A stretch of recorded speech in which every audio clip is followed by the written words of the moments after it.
my car for this video as I wanted to get outside by the ocean and bring in energies of the ocean, which is my most powerful element that I work with. I consider myself to be a water baby, and yet the ocean, the waters were the first element that I really felt drawn to work with in an energetic sense or a shamanic sense or other senses. Water was always my happy space when I was a child. My happy space has now expanded to include other things, but the water was the first happy space I had. Beach, water. I love being in the water. It's one of my favourite places to be. So I thought I'd come here and use the energies of the water as a way of connecting to Mother Earth. And I've got to do a little video at the same time because I keep getting guidance on that I need to share more. I need to share more of myself, who I truly believe myself to be, who I truly believe, who I feel, who I know myself to be, the stuff that I have kept hidden even from myself for as long as I can remember for various reasons. Growing up in society today, depending which family you kind of grew up in, or the environment, not just the family, there's no judgment, there's no blame or anything like that, but depending what the environment you kind of grew up in depends on how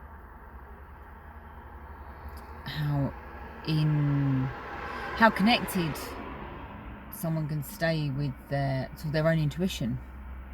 And not that my parents ever tried to stop me from disconnecting to my own intuition. I think they were just experiences that happened, interactions and stuff that as a child gave me a different perspective on myself than the one I have now. And that perspective caused me to distrust myself, distrust my own intuition. But it's always been there, it's always been talking to me. I just learned to suppress it, disconnect, suppress, repress, and have since got back in touch with it. I'm trusting it a whole lot more these days. So now it's time to sort of show these aspects of myself. Even to myself, I don't quite know how this is going to go. So please bear with. I have not done many of these. I've never done another one. I've never done a video like this. This is my first one. So maybe I'll look back on this in years to come and just be giggling to myself. Yes. If you feel called to do the usual stuff that people tell you to do when finding a YouTube channel, then please do. If you do not feel called to do so, or it's not your type of thing, then please just move on and find something else that is more to your liking. Also, again, just use your own discernment. Whatever I say, take whatever resonates with you. We always, no matter who we're listening to, we should always come back to self, to our own connection to ourself, to our intuition, and see how we feel about things, and really sit with how we feel, not how we think, how we feel about something, how we feel about what we've heard someone say.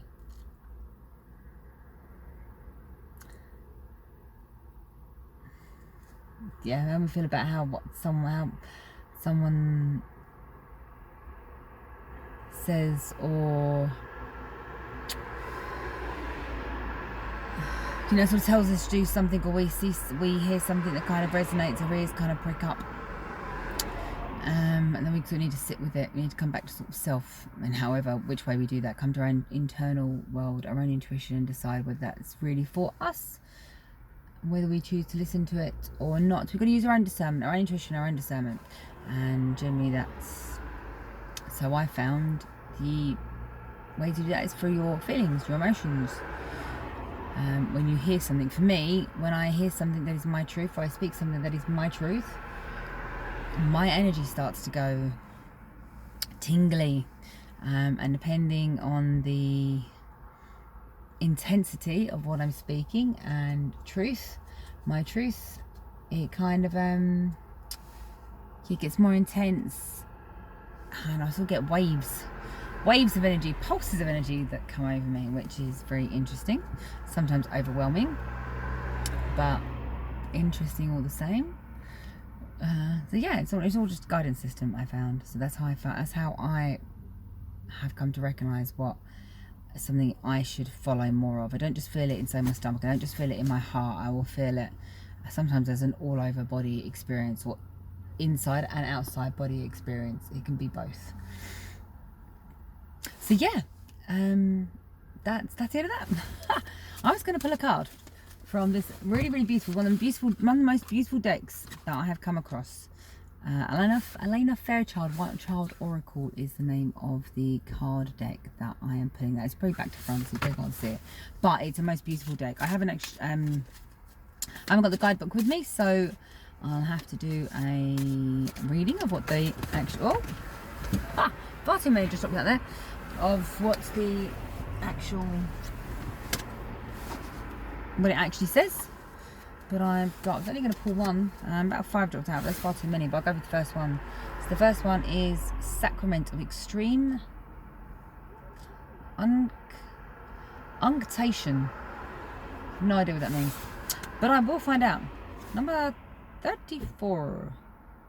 So I shall find out when I get back, and I'll do another little video at some point with the reading from the guidebook about what that means. But I actually pulled it for whoever's watching this, so hopefully it will resonate with you, and hopefully it will resonate with me too. This particular deck is beautiful, and the write-up that she gives, the author gives in the beginning, the introduction stuff is, it gave me goosebumps and sent my energy wild. So it's beautiful. If you like oracle decks, then it's maybe one that you might want to look into. But I'm going to leave it at that.